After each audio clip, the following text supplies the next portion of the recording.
Welcome to the Third Piece Breakdown. Creating a business is hard. Making it successful and viable is even harder. With almost 10 years of experience creating and building a sustainable knitwear brand, we're excited to kick off this new series where we're going to share the ins and outs of the business, who we are, and what we do.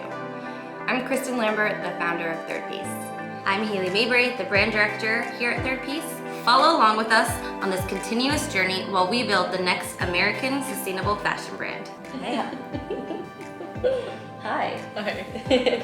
How are you on this lovely Tuesday? Oh, it's a sweaty Tuesday. I know, it's really hot. It's really hot and here. We're waiting for the air conditioning to turn on. And we tried a new setup today, so we're going with that. Hi, I'm Kristen. Hi everyone, I'm Hayley. And we are back for episode 3 of The Breakdown, where we're here from Third Piece. We are bringing you little snippets and info from behind the scenes and behind the brand of things that we are working on or things that are happening here at the business. Yes, and today we're talking about something that we talk a lot about here at Third Piece. One, who we are and what we do, but also finding purpose with passion when it comes to your work environment and also just your everyday lifestyle. Yeah, we were trying to think of topics and we also try to see what's going on, and right now we're filming this, it's like the middle of July, and one of the big stories that we keep seeing on the news and on TikTok, that's where we get the news, is just how people, and I think specifically people in their 20s and 30s or of all ages really, are just like leaving the workplace or really taking a look at life in traditional sense of what it was like when it comes to working in corporate and going back into the office place, and really just not wanting to live that life anymore. And that I feel that was me 10 years ago, if not before then, and that's how I started Third Piece, and that was really how this came to be. So the topic seemed really relevant. Yeah. We are always talking about our past jobs or things that drove us crazy or things that we learned and how we ended up getting to where we are now. So when we were thinking of the topic, this seemed like one that felt very fitting for the time. Yes. And after this episode, we're going to start rolling it into getting to know the team a little bit more. So like Kristen said, we all talk about past work experiences, what brought us here to Third Piece. We all have a similar journey. Obviously, everyone's is a little bit different. So stay tuned, because after we film this, we're going to be diving deeper into everyone here at Third Piece, and it's going to be really fun because we have some fun questions lined up. So one of the main things I think is just, we talk a lot about post-pandemic life. Like, we're still in it. We're still not out of it. What's happening right now is people are being asked to go back into like the office after working remote or just having this adjustment for the past year and a half. We closed our store, we are in a new studio space, so we're in a little bit of a different setting. But when I think about that, it brings me back to the days when I sat in a cubicle for 10 years. My past life was working in finance. I worked in the world of investments and financial services for almost 10 years. And while the money was great, the lifestyle and the structure of it drove me crazy. And I think that's where, once I reached my mid to late 20s, I knew I wanted something different. I knew I wanted to do something on my own. I didn't exactly know what that was, and that is how like the early phases of Third Piece came to be. And when I met Hayley, she was a little bit more in the industry, and that's where her background was a little bit opposite from mine, but we both had that same feeling, of feeling very unfulfilled and just feeling very, it's depressing when you work a job that you hate what you're doing, you might hate the product that you're selling, or you don't believe in the product that you're selling, or there's just complete misalignment with the people or the company and the industry. So I felt that deeply. Yeah, for sure. I just remember there was a point in my previous job before Third Piece that I thought something was wrong with me. Like, I was feeling so depressed, like it was just such a not a great fit. Yeah. And it really is such a mental health issue when you're working in a place that just isn't giving you what you need, and it's your value not aligning. When you studied fashion? I did. You studied fashion and design. which I feel like people, very creative people that go into fashion and design, you have these like really like big dreams of going into something creative, and it's all passion. I feel like when you go into it with that mindset. So what was the first couple years coming out of school like for you? Yeah, for sure. So where I went to school, it was very creative, but a lot of people when they graduated went right into TJX. Like that felt not creative enough for me. When I was at school, I started a fashion magazine, so I was like, maybe I'm going to try this out. So for 7 years, I was the editor-in-chief of a digital online magazine, which sounds super glamorous. It was really fun. We went to Fashion Week. But Fashion Week, and then we were like sleeping in like our friends' basements or like on air mattresses. Because at the time, I was also working 3 jobs. So I think I like nannied, babysat on the side, and worked at a restaurant, trying to get this magazine. And actually, that was the first time I really encountered how like toxic relationships in a workplace can really affect, one, the overall goal, and 2, just like the mental health part again, because a few of the people I was working with, like we just had different ideas of what we wanted. I wanted a creative magazine. The other person wanted to like grow it and make millions of dollars. It didn't matter how he was going to get there. It was basically like a sellout for him. Yeah. So after a little while, which you could probably relate to that, I was like, okay, you know what? I got a full-time job finally at a great company called Alton Lane, and I was there for 5 years. I worked my way up, and I left Papercut. It was just getting overwhelming for me to do that, and I really enjoyed my experience at Alton Lane. I had a great boss. He taught me so much. I became one of the directors in the company, and then I kind of just like hit the wall. Like, oh, I'm ready for something else, and I got offered a position that came with a salary that I like could never dream of. So I was like, okay, fine, like I'm gonna leave my cushy job where everyone's so nice, my values align with everyone, I'm traveling, I'm doing all this stuff, and I'm gonna go for this like shiny red light or like whatever. Which happens in your 20s. I mean, when you're in your 20s, you're chasing the money. 100%. And you think it's about the money. And also you're surrounded, like, especially for me in a creative industry, I mean, all my friends were nurses or in finance. So your day-to-day and, like, the way you get a paycheck is so much different. So I was just like, wow, for the first time, I'm going to have, like, money. Yeah, like, money that I could just, like, spend, pay off my student loans and not have to, like, worry about it. And that job was just not a good fit for me. Your whole face just changed. It actually took me like 2 years to like get over how much that job wasn't a good fit for me. Like to the point like I couldn't even go near the area where I worked because it just gave me like PTSD. Yeah. It was very lonely. I didn't have any support. I came from a company that like had so much support system, and this company just like threw me into the water and offered me no support, but then also offered me criticism every single day of like what I wasn't doing right. And for me, I've worked with Kristen for 4 years now. I love to work. I'm very ambitious, but I want support too. Like it's a team effort in order to get the job done. Totally. So yeah, there was lots of crying, lots of tears. And then finally one day, it was like the most liberating moment. I remember I was like driving with like my fiance and one of my best friends.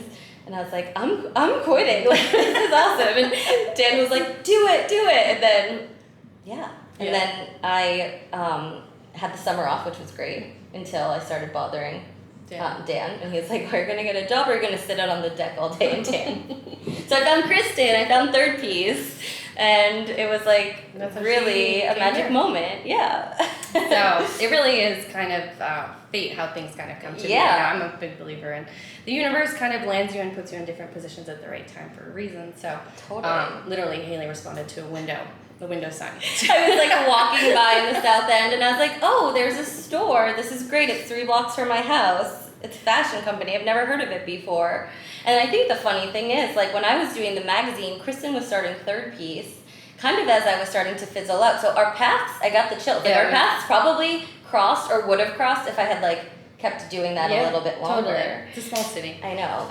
But I mean, I guess, so my story's a little different where I did a bunch of different things and and yours is very similar in some ways. So how did you get here? You were in like the industry and kind of in this world. As I said, I worked in finance, so it was like completely different ball game. Like I came out of school, I studied economics and finance at Bentley College. I really, since a really young age, had my head like driven that I was going to be in business. Math was like, my favorite subject as a kid, and business was something that really, in a grand sense, spoke to me, and owning my own business, even at a very young age, was something that I knew I wanted to do. And I didn't know what, but I went into finance thinking I was going to make money because it seemed glamorous and it seemed also easy based off of what I was studying. So I came right out of Bentley and went into a company like a big bank, and I was actually an auditor for the first 7 years of my life. And I say that and I cringe because an auditor, like who likes auditors? I mean, it was the most thankless job you could ever have, but it taught me so much. I used to go into everything from a mailroom to a trading floor desk to meeting with investment managers that were managing hundreds of millions of dollars in investment funds, and learn what they were doing and learn about the systems and really kind of understand processes and procedures and risk and really kind of get the big picture strategy side of things. So I learned so much. I also learned that I hated it, and that I knew I didn't want to be an auditor or stay kind of in that world long term. Then I ended up working for a company that was owned by Lehman Brothers. So I worked throughout the financial crisis, and that was when I went back to school. I was just so disheartened by the industry, the financial services industry, and seeing so many people lose their jobs and lose their retirement. And when the market crashed in 07 to 010, I was a couple years out of school. I was back in grad school, really just kind of trying to figure out what I wanted to do. And then I started working at another bank, and I eventually moved my way into wealth management, which is an area of finance that manages money for really high net worth and wealthy individuals and families. If you work in finance, it's definitely one of the more prestigious, and it's definitely an area that people that work in finance want to get into. So I was really excited to make my way into that area. And then once I was there, I still had that feeling that like it didn't work for me. It just didn't feel right to me in terms of the work that I was doing and how I was contributing on a grander scale. It just, there was misalignment. I grew up in a very working class family. I was raised by a single grandmother, and we didn't have a lot of money growing up. So to all of a sudden be thrown in an environment where you are surrounded by really, really high net worth individuals, and really kind of trying to find the balance between my background and where I came from and where I wanted to go. I was just very confused by that picture. And then when the financial crisis hit and I saw so many people losing money, losing their investments, losing their life savings, like homes were going under, I just kind of lost faith in the whole system. And I said, if I'm going to work, or if I'm going to put my heart into something, I want it to be something that, one, I believe in, and two, that adds value bigger than myself. I wanted to do something in some ways that created opportunities on a local level after seeing it. So is that what made you go to grad school? I went to grad school because I didn't know what I wanted Gotcha. to do. I went back to grad school because I knew I didn't want to be an auditor, and I didn't necessarily want to work in finance. And for me, I thought education was going to be the path, or kind of the gateway out of it, which it was. Because that is how I was able to get into wealth management, because I was the only person that interviewed that had an MBA, and I was competing against people that had 10 years more experience than me, but I was the only person that had an MBA, and I was just really ambitious in knowing what I wanted. And that's kind of what led me to the boss that I had, talking of how important the people that you work for in terms of learning, your personal growth, your professional growth. Like, if you don't work for somebody that, one, you respect and you admire, forget it. Forget it. I think we talk about that a lot, how we've all had past managers or bosses or business owners that have ruined our work experiences. But I ended on a really high note. My last boss was this awesome guy. He took me under his wing. He made a promise to me that if I gave him 3 good years, that he would help me get to where I wanted to go. And soon after I started Third Piece, I actually did both. I did Third Piece for 3 years while having my full-time job.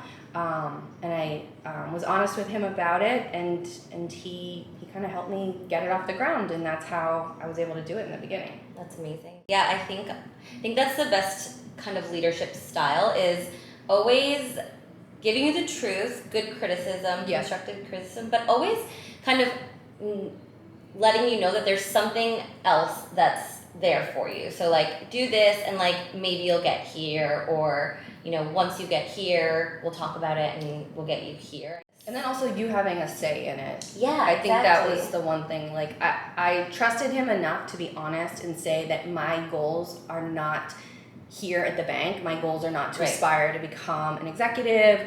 I know that was a path that was basically kind of carved out, and as a woman in finance, there was very, very few and far between. That was probably the moment where I was like, this isn't what I want. Yeah. I don't know what I think the other train of thought I had was that for so long, and even still, I know where I want to go. You know, I know what my goals are, but more often than not, I know what I don't want. Yeah. You know, and sometimes you may not have a very clear idea of the end goal, but I think when you may not have that clear picture, the first place to start is what you don't want, or like just kind of getting clear on what's not working for you and figuring out how to work around that. And I think that's where, you know, for you, it meant quitting your job and not Yeah. having much of a game plan, which going back to like what's going on right now, I think Right. a lot of people are either Yeah. thinking about or quitting their job, not knowing what they're going to do. Are they going to start a side business? Are they going to start a business? They're going to go work for somebody else, find a new job. There's like definitely a shift happening with how people are approaching their careers and work and trying to find purpose with it. So that's how the topic of the conversation came to be, finding purpose with passion and combining it in your work. Yeah, for sure. And it's scary leaving a job that you know you're like financially settled in and not knowing what's next. Totally. I mean, for me, I worked 3 jobs. I've been working since I was basically 13, since I could. So that was the first time I've ever not worked. And that takes a toll on you as well, trying to figure out what's the next step. And I think people struggle with that all the time. People are stuck in that finance job for the rest of their lives. Yeah. And you had even said, you tell the story all the time, one of the straws that broke the camel's back for you is just when everything crashed, seeing these like grown men losing their jobs Yeah. and their pensions, and they were like 60 years old.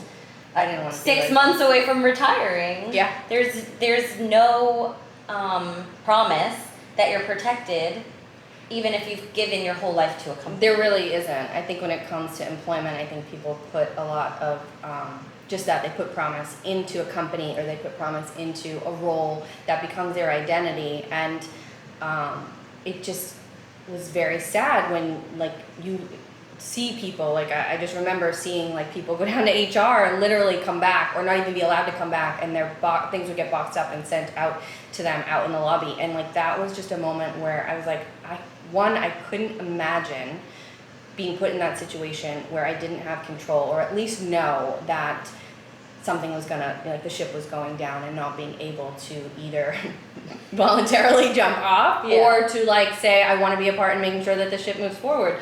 And that was when I knew I wanted to at least be at the driver's seat and controlling my own destiny, which I think, you know, when I look at like the team we have now and creating the company and recruiting, one of the main things that has worked out when we bring on new team members, we're a really small team. We've actually been the same team for a full year and a half through the pandemic. Our team hasn't really changed.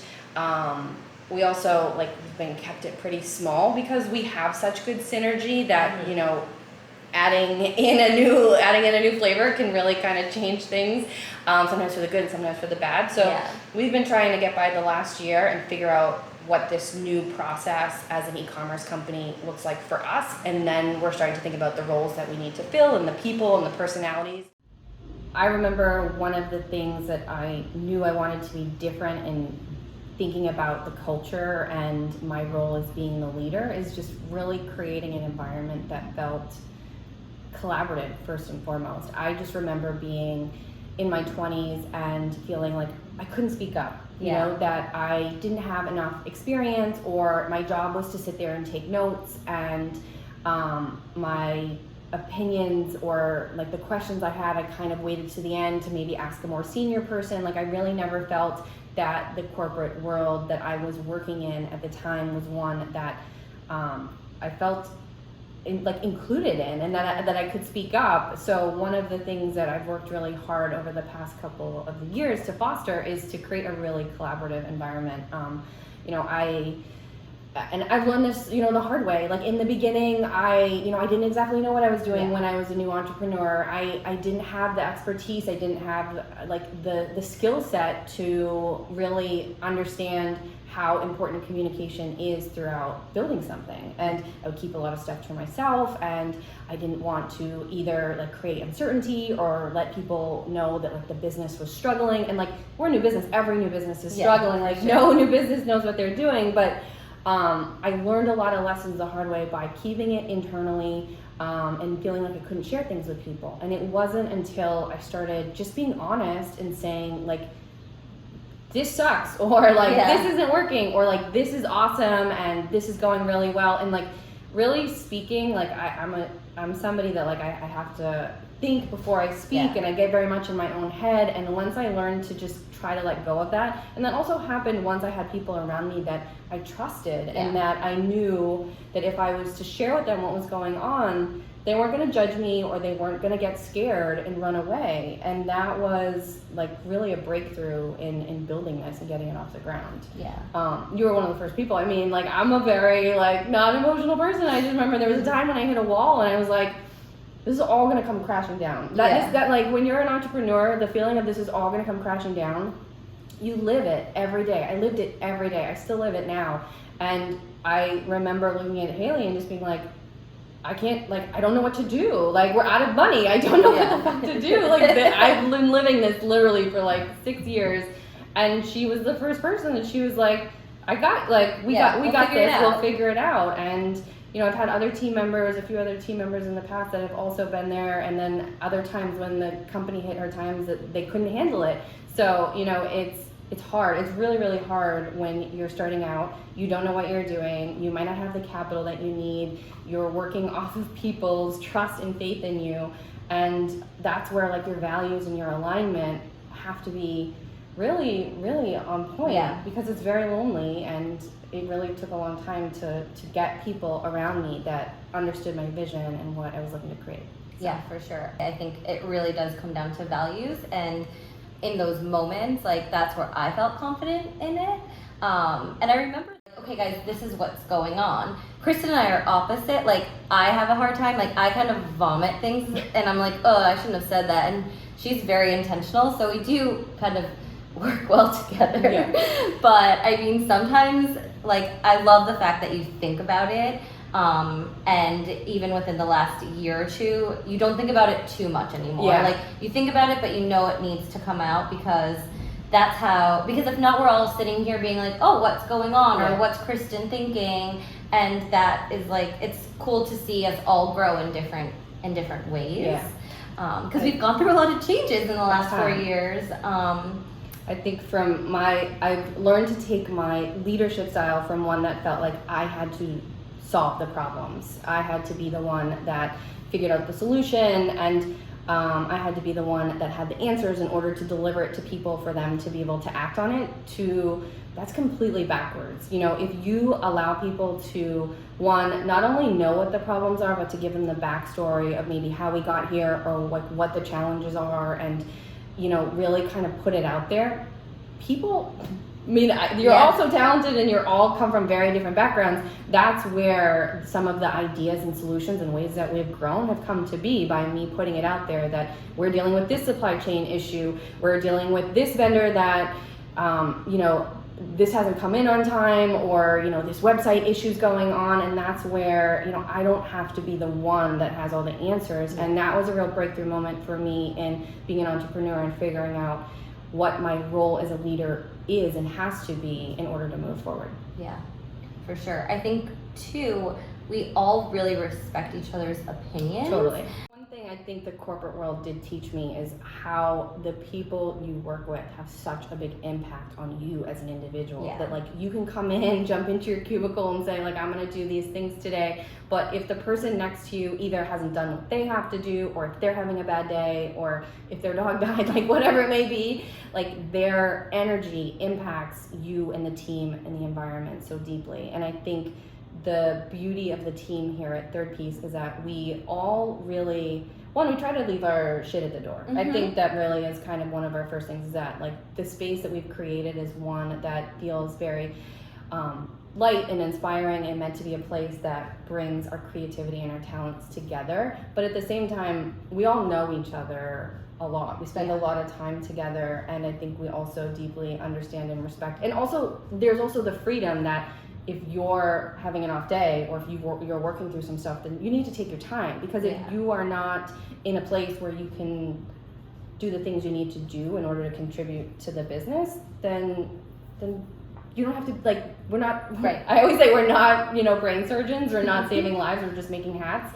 While the work we do is so deeply personal and important to me, I also have to put it into perspective that if you as an individual aren't doing okay, if you're dealing with a family issue, then don't be here. Like, you don't have to be here. This is not that important. So I come at it from a very different perspective, whereas people are like, I can't take a sick day, or Right. I can't, I that can't way. do that. So that's super important, and I think having a very realistic and healthy life around work.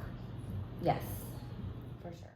We talked a lot about our experience, kind of how we got here, the team, but people in the past that have given us positive feedback, negative feedback, leaders or people we've looked up to that have given us great advice that we carry with us each day. So we can talk a little bit about that. Yeah. Like, what was the time in your experience where you had a really positive experience and a really negative experience?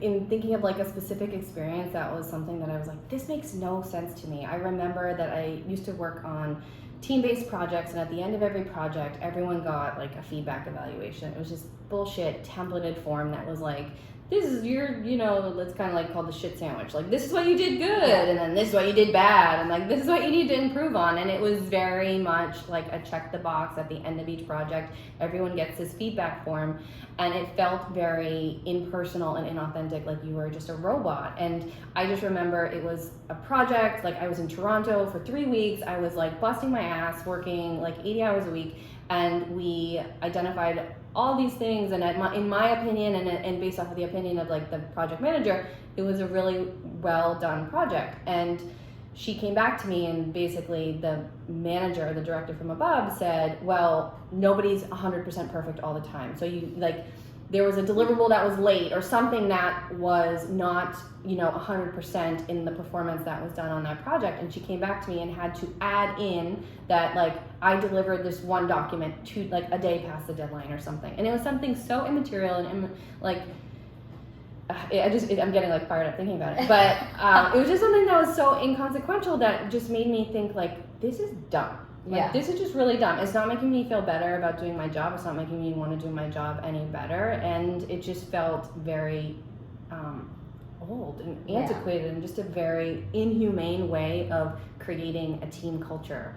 So if you're working through that in a corporate world, I mean, that's what I just remember in very like annual review, monthly review. Everything was very kind of formalized. Yeah, and that gives you a lot of resentment towards that person. Definitely. Too, because I mean, and that's the thing that's too bad about those types of like corporate reviews and that kind of stuff, because it's always coming from somewhere else. And it's also someone that doesn't see your day to day. Exactly. It's not somebody Yeah. that was It's not in a fair Toronto with, judgment. the feedback was coming Yeah. from somebody that wasn't like on the location with us. So that's where you have a hard time respecting. And going back to like having respect for the people that you work for and the people that you work with, it's so important to be able to make sure you can leave work at the end of the day and feel that you have done enough, and also feel satisfied and proud of the work that you're doing. Yeah, I think that's so right on. I feel like Restaurants mostly, because I worked in a few restaurants when I was in my 20s. It's just like a really like gnarly type of like setting and not like a healthy work setting at all. But I've learned so much, and this sounds so juvenile, but you really need to treat people the way that you want to be treated. Totally. And a lot of times, managers across the board, I think sometimes people forget that like we're all equals at the end of the day. Like you might be in the role to keep us all together, but if you can kind of just like get down on the same level as everyone else, that's how you build a team that's successful and that respects you. So I think talking down to people always was something that bothers me, even still today when I hear people like talking down to other humans. I'm like, why? I don't understand. The other thing that's happening, that like people, like customer service people, like people that are working in that industry, they're just like, it's a rude. Like it's just tough when you're working in a service-based industry and people are not understanding of limitations that might be out of your control. Yeah, you know? So for sure.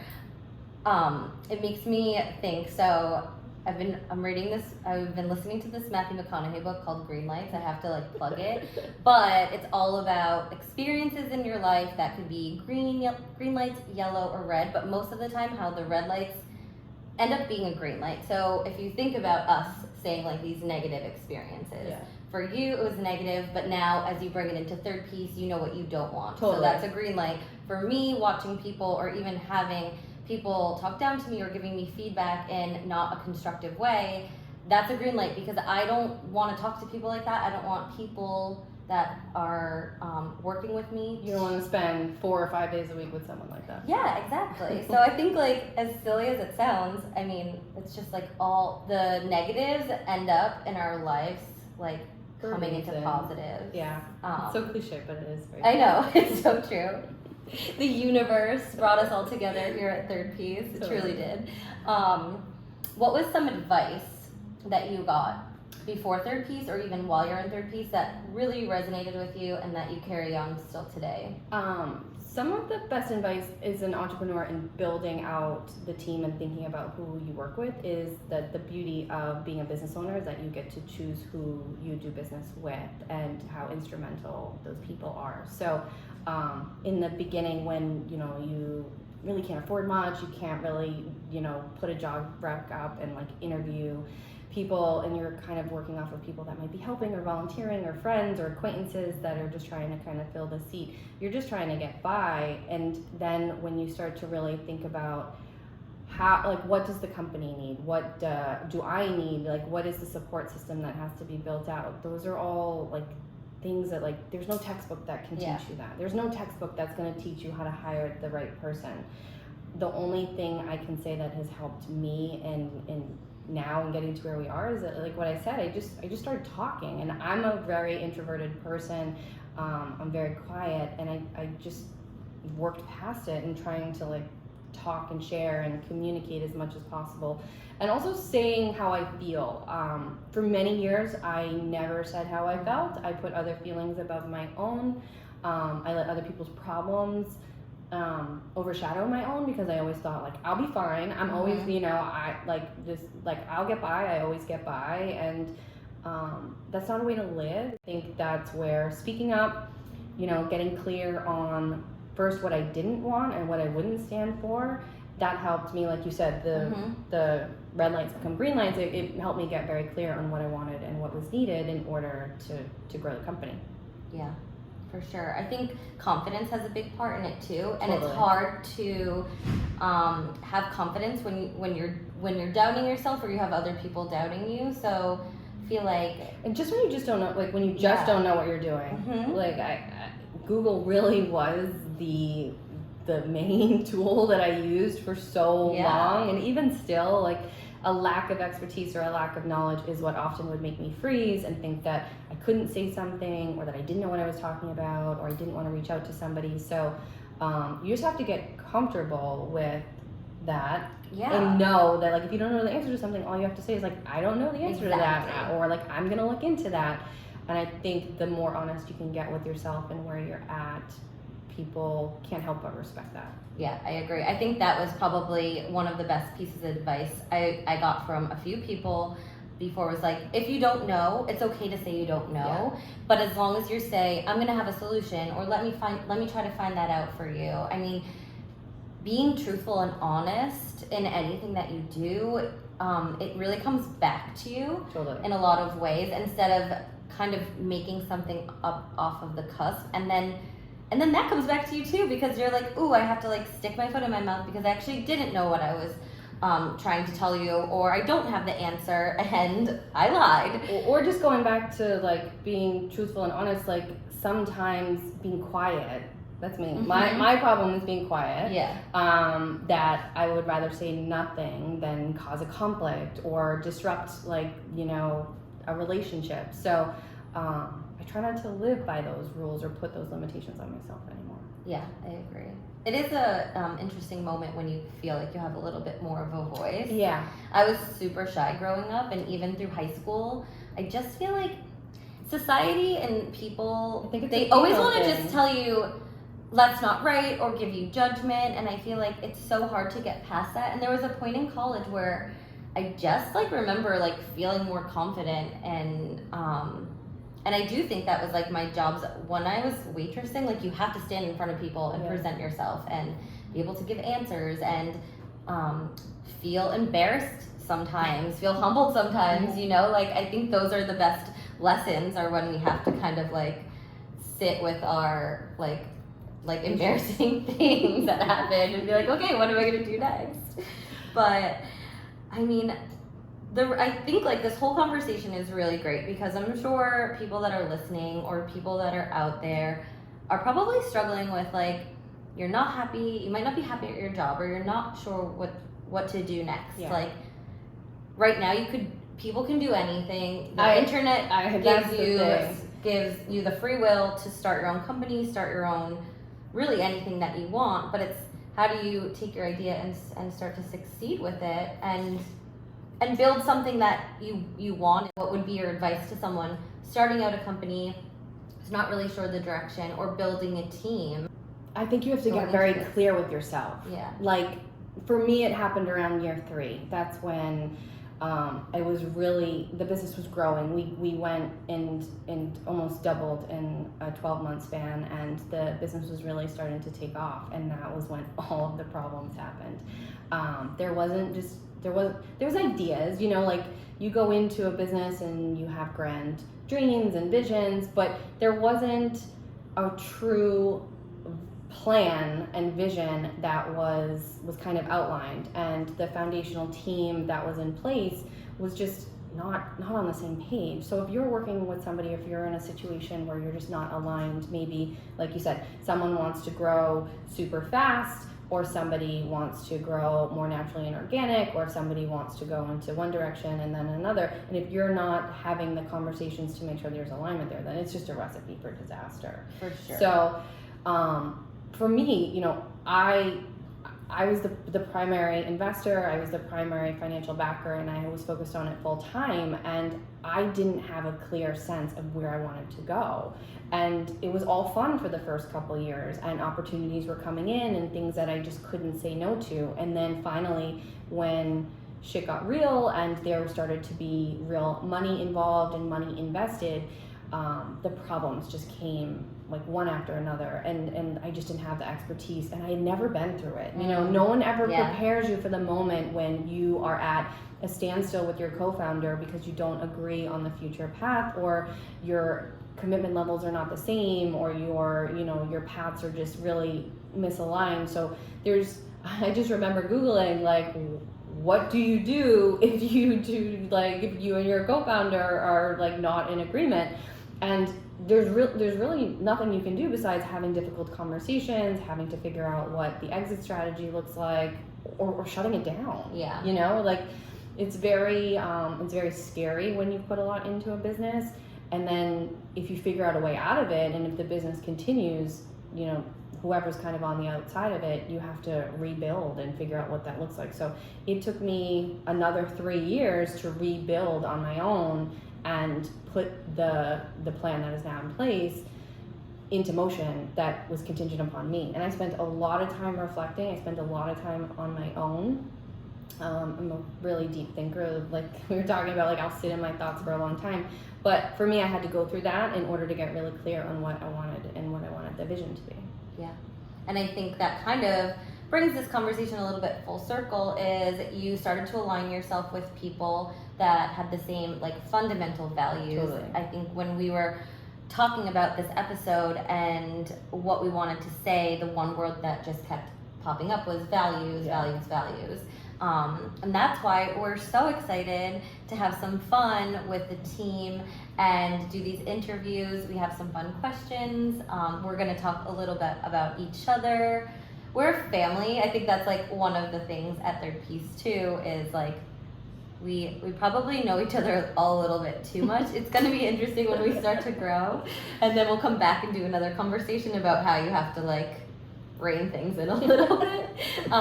We'll let you know how that goes. No, but I mean, the startup culture is one where, you know, we're all working in very different roles, and what we were doing 6 months ago is different than we're doing now. So it does require a lot of communication and a lot of patience with each other, and like difficult conversations. Like there are times that we have to, you know, call one person out, or like you have to really kind of just learn to give feedback, going back to the feedback conversation, in ways that is respectful and, you know, able to move forward in a very productive way. It's not about telling someone that they're not great at what they're doing and taking them down a peg. It's just like, hey, this is what we have going on, this is what we need to go, this is where we're going, and this is what we have to do. It's not personal, and that takes a lot of time to kind of perfect and be able to deliver in a way that doesn't hurt people's feelings. Yeah, for sure. And everyone communicates differently, so I feel like it's especially as a leader in leadership roles, you have to figure out how to communicate with each different person to make sure that, you know, their feelings are being heard, but also that you're giving them the best advice and presenting solutions and feedback in a way that they're gonna understand and take in. So takeaways for the lesson. Yes, takeaways for the lesson are learn to speak up. Learning to speak up. Learning to speak up took me years. You know, getting clear on what you want and what you don't want, again, takes years, and it changes. It always changes. It's always ever changing. You know, and that's okay. I think that's something to like take away. It's okay if you want to make a change. Totally. And giving yourself the time and space to figure out what that means, and surrounding yourself with like-minded people, and really kind of the only way to do that is being clear with who you are, and then letting the people that understand what you stand for choose whether or not they want to be around you. Yeah, for sure. I think trusting your gut, and like if something doesn't feel right, probably isn't right for you. So that's a big one. Huge thing. I listen to yourself and to your body. I think that's something we're all starting to kind of figure out a little bit more, especially as you get older. And we just came out of a crazy year where all of our brains are a little like mentally fried, and we're all trying to figure out how to say what we want, get back into a regular normal lifestyle every day. But yeah, trust what your body's telling you, because it's usually never wrong. That's so true. That's a huge one. So with that, thank you for listening to us. Hear a little bit more about our background and what led us here to Third Piece, and some of the experiences that have crafted the way we think about building the culture and the community here. And stay tuned for our team spotlights that are going to be rolling out over the next couple weeks. I know, it's going to be awesome. And this is an open conversation, so if you're listening to this and any of what we said resonated with you, or you have questions, or you want to share your stories, we'd love to hear it. Tell us about your shittiest job. Yes, that could be a takeaway. Let's hear it. Your best job, your shittiest job. And then, stay tuned for the next couple weeks. We'll be rolling out our team interviews. Now I'm going to get back to work. Bye. Bye.